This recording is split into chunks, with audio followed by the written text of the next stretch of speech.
now call upon the second testimony, Mr. Visasier Kevichusa. Ladies and gentlemen, I'm here today to share my personal journey with the idea and the practice of forgiveness.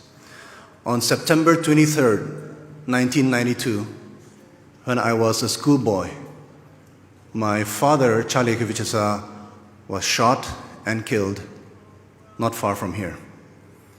My younger sister was with him that day, and she was also injured. At his funeral, my father's elder brother, my uncle Kevichusa, he stood up and he said, "We as a family forgive those who have done this." On June 4th, 1996, less than 4 years since the time my father was killed, my uncle Kevichusa was also shot dead. This time in his home, in the middle of the night, in front of his young daughter, his young son, and his wife, who was pregnant with their third child. At his funeral, Uncle Krele again stood up and said, "We forgive those who have done this." These two killings have traumatized and influenced and shaped and changed us as a family and as individuals. Since the time my father was killed, I have lived with the belief that I have forgiven, that I must forgive, and that forgiveness is the right thing to do. For me, forgiveness does not mean I don't feel the pain anymore. Forgiveness does not mean I have a memory lapse and I forget what was done to my father and my uncle.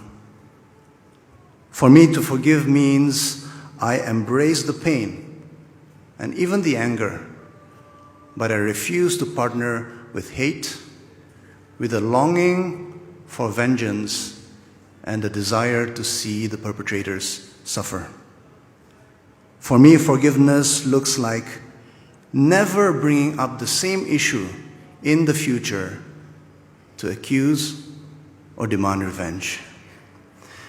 When I was asked to speak today, I had to again ask myself, why do I forgive? First, I have learned that to live with unforgiveness is to choose to live in a prison, even though I have the key to my freedom. To live with unforgiveness is like drinking poison and hoping that my enemy will die. Second, I am a follower of Jesus Christ, and I am absolutely convinced that to follow Christ is to follow the way of Christ. And the way of Christ is always the way of forgiveness. If I refuse to forgive, how can I claim to be a follower of the one who with his dying breath prayed for the forgiveness of those who nailed him to the cross? And third, I forgive because I believe that without forgiveness, we cannot move forward. We cannot always hold on to the past and expect to lay hold of the future. We can and must remember the past, but we cannot and must not remain there. If our memories of the past are greater than our dreams for the future, we are already dying. And so I pray God's wisdom upon us as we navigate our way through our politics and our perspectives, our prejudices and our personal pain, to arrive at a place where we can move forward as forgiven and forgiving people. Amen.